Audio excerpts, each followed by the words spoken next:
You were different, not in a way that people admired, but in a way that made everyone uncomfortable. Since you were a child, you carried something you couldn't quite name, a longing for a place you had never visited, a feeling that you didn't entirely belong to this world. And instead of someone explaining what was happening to you, they called you too sensitive, over the top, dramatic. Today, I am going to tell you what those adults didn't know. Every strange thing you experienced in your childhood was a sign. And it is these signs that I am going to reveal now. Stay until the end, because sign number 4 will completely change the way you view your own story. If you found your way to this video, it wasn't by accident. Before we continue, subscribe to the channel and turn on the notification bell. This content was made for those who are ready to understand who they truly are. Have you ever stopped to look at a photo from your childhood and noticed that, even in a moment of celebration, your eyes had a different depth than the other children? As if you already knew something that the others would only discover decades later. That wasn't your imagination. That was the first sign. Sign 1. You felt the weight of the world before you were old enough for it. While the other kids on Willow Creek Lane played tag without a single worry, you sat and watched. Not because you were antisocial, but because there was a part of you that felt what the adults around you were hiding. The argument the couple in the house next door tried to disguise, the sadness your mother covered up with a smile, the fear your father wouldn't let show. Think about it. You were 6, 7, 8 years old, and you already carried a profound sadness that had no clear reason. Your relatives said, "This child is just too sensitive," as if it were a flaw, as if feeling were a problem. Science calls this sensory processing sensitivity. Attention, you need to prepare now. I put together an exclusive resource for those who feel set apart for something greater, but live surrounded by noise, distractions, and mental overload. This is a 30-day journey that will transform your life, a guided path to armor your mind and prepare for what's coming, with daily practices of focus, boundaries, and discipline. Stop negotiating with the noise. Learn to spot distractions before they control you and strengthen your mind. Also available in an immersive audio version. Over 10,000 readers have already transformed their lives through the 30-day journey. Thousands of people have already started this transformation. People like you who were tired of living in the fog, ordinary people who decided to stop accepting mental chaos. Take advantage of this limited time offer only this month. Access your link just below in the pinned comment. Dr. Margaret Sterling, an American researcher who studied this phenomenon for decades, discovered that approximately 20% of the population is born with a nervous system that processes emotional and social stimuli much more deeply than the rest. These people notice nuances that others ignore. They feel more intensely and grow tired more easily in chaotic environments. But what science describes as neurobiology, spirituality recognizes as discernment. You weren't too sensitive. You were precise. Your spirit detected the lies people lived before they even admitted them to themselves. You were a human detector of inconsistency, and that made everyone around you uncomfortable, because light exposes what prefers to stay in the shadows. The question I want you to carry now is, what if what seemed like your greatest flaw is in fact your greatest tool? Sign 2. You survived what should have destroyed you. Think about your story with honesty. Were there illnesses that doctors couldn't quite explain? Accidents that, by a matter of inches or seconds, would have ended you? a home that had every ingredient to break your spirit, but failed. I want you to think about that now, because it is not a coincidence. In the chronicles of the Old Kingdom, when the people of the West were under heavy oppression, the High Sovereign issued a specific order: eliminate every newborn son of the laborers. He didn't attack everyone equally. He attacked those who had the potential for liberation. Alistair, the great deliverer, was a target from the cradle, and yet he survived. He was placed in a basket, set upon the river, and arrived exactly where he needed to be. There is a spiritual logic that few perceive. The kingdom of darkness identifies the light of the Creator in a person even before they know who they are. That is why the attack comes early. That is why the childhood of certain chosen ones is marked by turbulence, by chaos, by situations that make no sense for an innocent child. If you grew up in an unstable home, in the midst of conflicts that weren't yours, exposed to pains that shouldn't have been yours, it wasn't bad luck. It was resistance.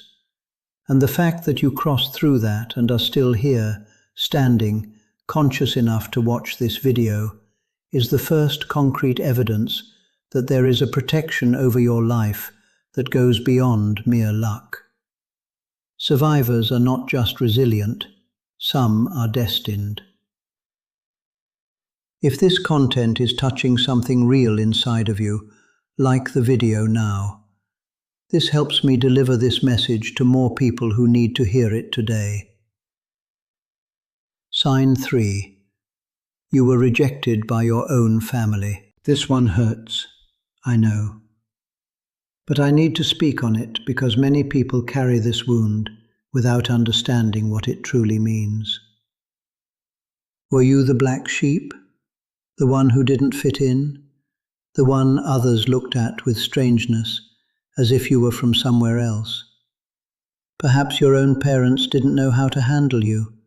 Perhaps your siblings treated you with a coldness you could never explain. Perhaps you grew up wondering what was wrong with you. Nothing.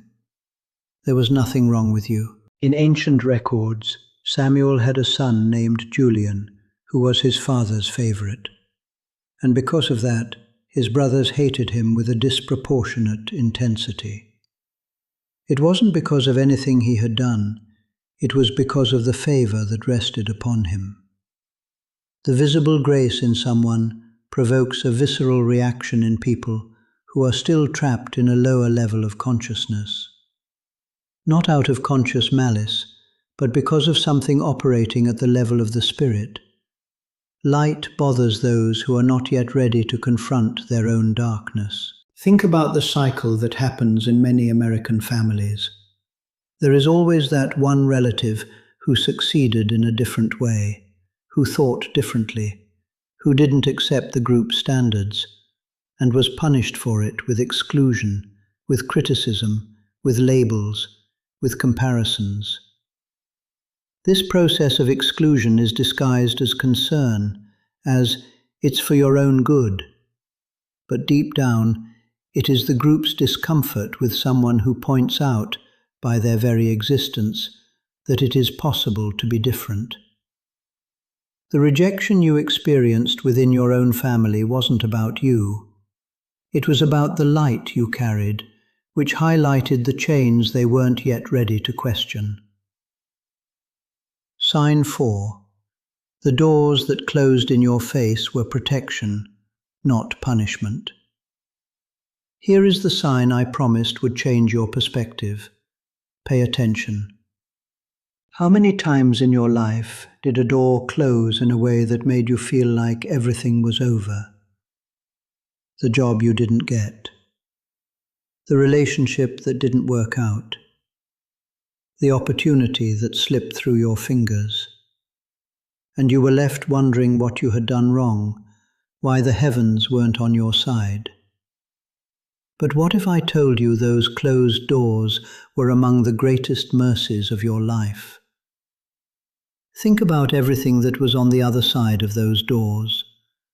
the job you didn't get, and 6 months later you found out that company went bankrupt.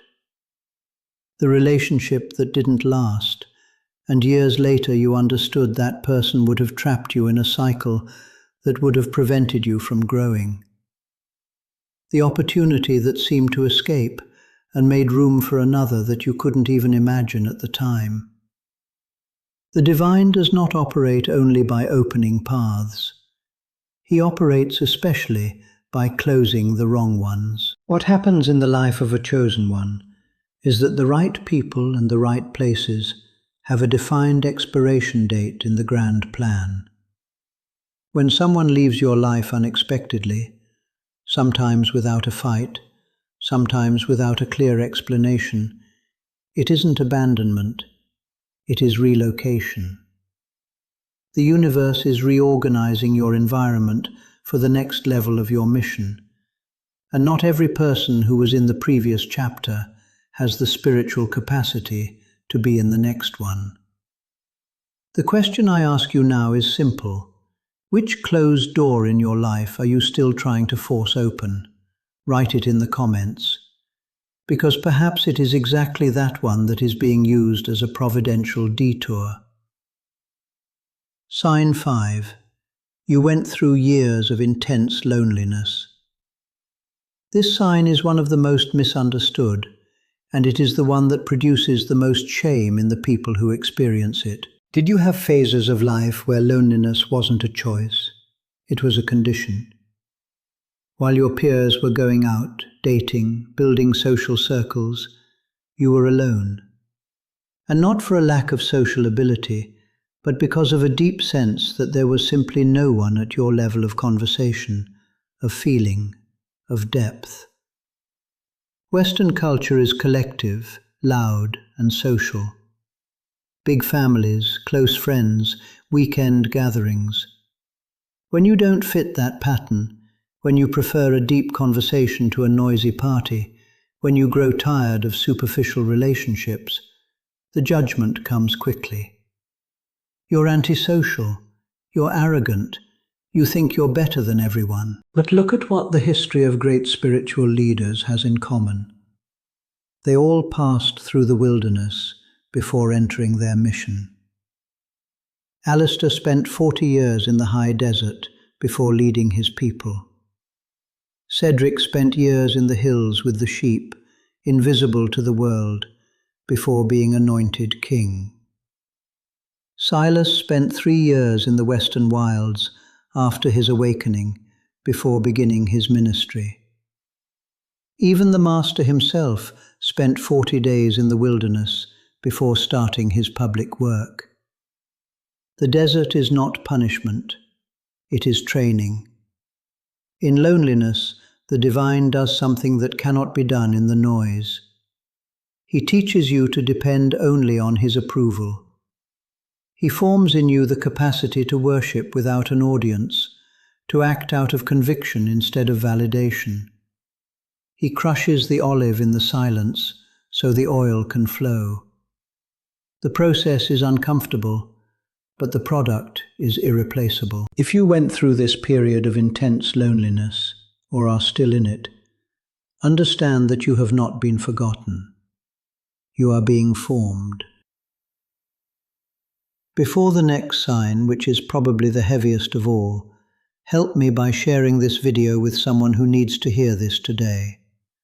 One message, one forward, you can change the perspective of someone who is in the middle of pain without understanding the purpose. Sign 6. Your mind was a battlefield. Anxiety that surfaced out of nowhere at 3 in the morning. Waves of depression that had a physical weight, as if something were resting on your chest. Thoughts that you weren't enough, that it would be easier to give up, that there was something fundamentally wrong with you. This wasn't just chemistry. This was war. I want to be clear here. I am not saying that mental health struggles are not real or that they don't need proper treatment. They are real, and caring for one's mental health is everyone's responsibility. But there is a spiritual layer to this reality that psychology alone does not reach. The enemy attacks the mind of the chosen one because it is the command center of the mission. If he can install the belief in there that you are incapable, that your story is a failure, that you have no value, he needs nothing else. You become your own blockade. Think of the seeds that were planted in your head over the years. Some came from those close to you, words spoken by parents, teachers, partners that stayed lodged like shrapnel.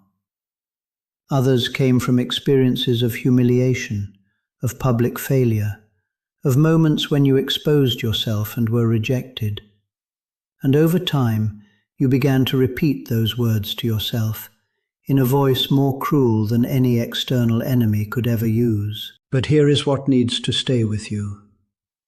That voice was never yours. The thief comes to steal, kill, and destroy. And the first thing he tries to steal is your identity. If he can make you believe you are who he says you are, he steals the rest automatically. You survived the battle of the mind, and the fact that you are still looking for answers, still seeking depth and meaning, is proof that the seed of purpose was not destroyed. It was only being protected. Sign 7. You have a heart that forgives beyond reason. The last sign is the most paradoxical, and it is what most confuses the people around those who carry it. You allow people to return after they have tried to destroy you. You find justifications for behaviors that any outside observer would classify as abuse. You carry a compassion that at times has made you bleed. The world calls this naivety. Heaven calls this the character of the just. But there is a detail that needs to be said clearly. Having the heart of the master does not mean being a doormat. Compassion without discernment becomes complicity, and the enemy knows this. That is why he strategically sends broken people into the path of the chosen, not so they can be healed, but so they can drain the light that was meant to be used for the mission. You are a lighthouse, and ships in danger always seek the light. But not every ship that seeks the lighthouse wants to reach the port safely. Some just want to use the light so they don't get lost while they continue sailing without direction. What is happening now in your life? This moment of growing clarity about the intentions of people around you. This ability to see beyond words and see patterns is not cynicism. It is maturing discernment. The divine is exposing what needed to be exposed because you are reaching a level where the scaffolding needs to come down. The construction is almost finished. And not every piece of scaffolding can remain on a completed work. The masks are falling not to hurt you, but to protect you. What you are seeing now is divine protection operating in real time. So, let's recap the 7 signs. First, you felt the weight of the world before you were old enough for it. Second, you survived what should have destroyed you. Third, you were rejected by your own family. Fourth, the doors that closed were protection, not punishment. Fifth, you went through years of intense loneliness. Sixth, your mind was a battlefield. And seventh, you have a heart that forgives beyond reason. If you identified with 3 or more of these signs, you are not reading this by chance. There is a calling over your life that the shadows recognized before you did. And everything that tried to destroy you, the rejection, the isolation, the mental battle, the pain that had no name, was the process of forming someone the world is still going to need. You weren't crazy. You were different. And different in this context is a synonym for destined. But here is where most people get stuck. Identifying the calling is only the beginning. The next step, which most never take, is learning to walk in it intentionally, without sabotaging your own destiny with the patterns that pain installed. And that is exactly what I am going to talk about in the next video. If you don't want to miss it, subscribe now and turn on the bell, because the content that follows will be what connects the signs with action. And before you go, answer me in the comments. Which of the 7 signs did you identify with the most? You don't need to write much, just the number, because I want to know who is here, and I want you to know that you are not alone on this journey. Until the next video.